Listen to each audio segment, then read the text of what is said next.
King news చూస్తున్నాం. రేపు ఢిల్లీలో తెలుగు రాష్ట్రాల్లో సీఎంలు సమావేశమయ్యే అవకాశం ఉంది. గతంలో సీఎం రేవంత్ రెడ్డి ఆహ్వానంతో హైదరాబాద్ లో ఇద్దరు సీఎంలు సమావేశమయ్యారు.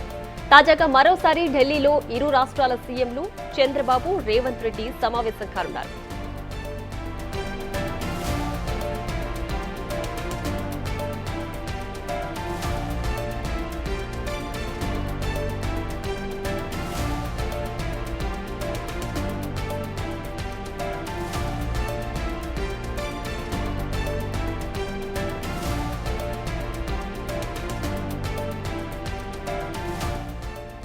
మావోయిస్టు ప్రభావిత రాష్ట్రాల సీఎంలతో కేంద్ర మంత్రి అమిత్ షా సమావేశం నిర్వహించనున్నారు. ఛత్తీస్గఢ్ లో భారీ ఎన్కౌంటర్ జరిగింది. దీంతో మావోయిస్టు ప్రభావిత ప్రాంతాల సీఎంల సమావేశానికి ప్రాధాన్యత ఏర్పడింది.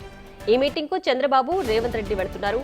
అదే సమయంలో ఇరు రాష్ట్రాల సీఎంలు భేటీ కానున్నట్లు తెలుస్తోంది. ఈ సమావేశానికి ముందు లేదా ఆ తర్వాత చంద్రబాబు, రేవంత్ భేటీ అయ్యే అవకాశం ఉంది.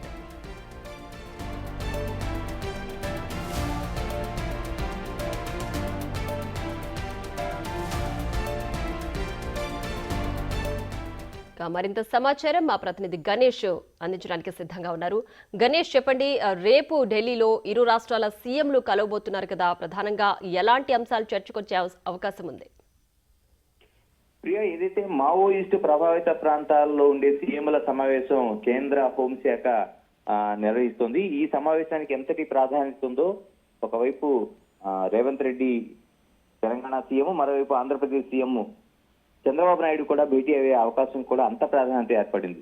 ఎందుకంటే కేంద్రంలోన మావోయిస్టులని దాదాపు 2026 నాటికి తీవ్రవాద ఆనవాళ్లు లేకుండా చేయాలనేది కేంద్రం ఒక నిర్ణయానికి వచ్చింది. దీంతో హోంమంత్రి అమిత్ షా అధ్యక్షతన ఈ తీవ్రవాద నిరోధంతో ఉన్న అనేక చర్చలు చేయబోతున్నారు. అలాగే మావోయిస్టు ప్రభావిత ప్రాంతాల సీఎంలతో రేపు ఈ సమావేశం జరగబోతుంది. ఎందుకంటే దాదాపుగా కేంద్రం దీన్ని సీరియస్ గానే తీసుకుంది. ఇప్పటికీ మావోయిస్టుల వల్ల దేశవ్యాప్తంగా 17,000 మంది బలైనట్లు అమాయకులు వాళ్ళకు నిర్ధారణకు వచ్చారు. దీంతో 2026 నాటికి తీవ్రవాద ప్రభావిత రాష్ట్రాలు ఏవైతే ఉన్నాయో వీటిలోన ఈ కారిడార్ మొత్తంలో కూడా వీళ్ళ ఆనవాళ్లు చేయకూడదు అనేది ఒక ప్రధానమైన టార్గెట్. దీనికి సంబంధించి తెలుగు రాష్ట్రాలు కూడా ఉన్నాయి. ఎందుకంటే మనకి ఆంధ్ర, ఒరిస్సా బార్డర్ ఏదైతుందో ఏఓబి కారిడార్ లోన ఒకప్పుడు చాలా తీవ్రవాద ప్రభావిత ప్రాంతాలు అనేక ఉండేవి. ఇందులో భాగంగా చంద్రబాబు నాయుడు ఆంధ్రప్రదేశ్ వైపు నుంచి, తెలంగాణ నుంచి రేవంత్ రెడ్డి సమావేశానికి హాజరవుతున్నారు. ఈ రోజు బయలుదేరి రేపు వాళ్ళు ఈ సమావేశంలో పాల్గొంటారు. ఇందులో ప్రధానంగా రెండు రాష్ట్రాల సీఎంలు కూడా ఈ మావోయిస్టు ప్రభావిత ప్రాంతాలను ఒక నివేదిక ఇచ్చే అవకాశం ఉంది. ఎందుకంటే రెండు కారిడార్లు ఆంధ్ర, ఒరిస్సా బోర్డర్ మీదుగా ఈ రెండు రాష్ట్రాలకు వెళ్తున్నాయి. మరోవైపు తెలంగాణలో కూడా ఒక ప్రత్యేక కారిడార్ ఉంది కాబట్టి నక్సలైట్ల గతంలో చాలా ప్రభావిత ప్రాంతాలు ఉండేవి కాబట్టి దీనిపైన ఒక నివేదిక ఇవ్వన్నారు.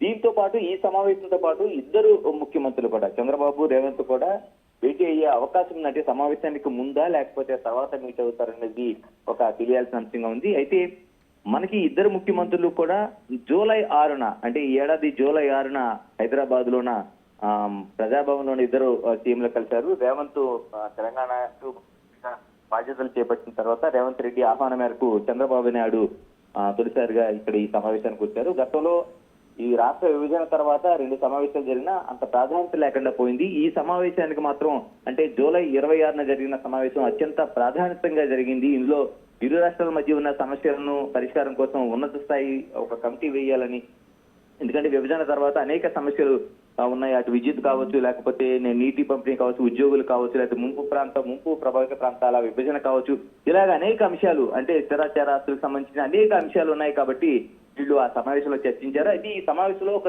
తుదిగా ఏ నిర్ణయం చేయలేదు. ఎందుకంటే ఒక మూడు అంచెలుగా దీన్ని ఒక కమిటీ ఒకటి ఏర్పాటు చేశారు. అంటే ఈ సమస్యల పరిష్కారానికి ఒకటి అధికారులుగా ఒక అంచెలోన ఉంటారు, రెండోది మంత్రులు ఉంటారు, మూడోదిగా సీఎంలు దీనికి చివరిగా సమావేశానికి వచ్చి దీనికి ఒక తుది రూపం ఇవ్వాలి. ఈ విభజన తర్వాత జరిగే సమస్యలకు ముగింపుగా అనేది ఆ రోజు జరిగిన సమావేశ నిర్ణయం. అంటే ఇప్పుడు జూలై 6 నుంచి 3 నెలల తర్వాత ఇద్దరు సీఎంలు ఢిల్లీలో ఇప్పుడు కలవబోతున్నారు. దీనికి అందుకే చాలా అత్యంత ప్రాధాన్యత ఏర్పడింది. ఎందుకంటే ఇందుకు సంబంధించిన అంటే గతంలో చేసిన నిర్ణయాలపైన వీళ్ళిద్దరు కూడా పునఃసమీక్ష చేసే అవకాశం ఉంది. ఎందుకంటే జూలై 6న ప్రజాభవన్ సాక్షిగా జరిగిన సమావేశంలో అధికారులు, ఉన్నత స్థాయి అధికారులతో పాటు మంత్రులు వీళ్ళిద్దరు ఎంతవరకు వచ్చిందనే ఒక సమావేశం అయితే వీళ్ళిద్దరు కలుస్తున్నారు. కాబట్టి వీళ్ళిద్దరి మధ్య ఈ సమావేశానికి సంబంధించిన ఒక చర్చ జరిగే అవకాశం ఉంది. మరోవైపు వరద ప్రాంతాలకు సంబంధించిన ఈ రెండు రాష్ట్రాలు కూడా వరదకి ముంపుకు గురయ్యాయి కాబట్టి ఈ రెండు రాష్ట్రాలకు సంబంధించిన నివేదికల మధ్య కూడా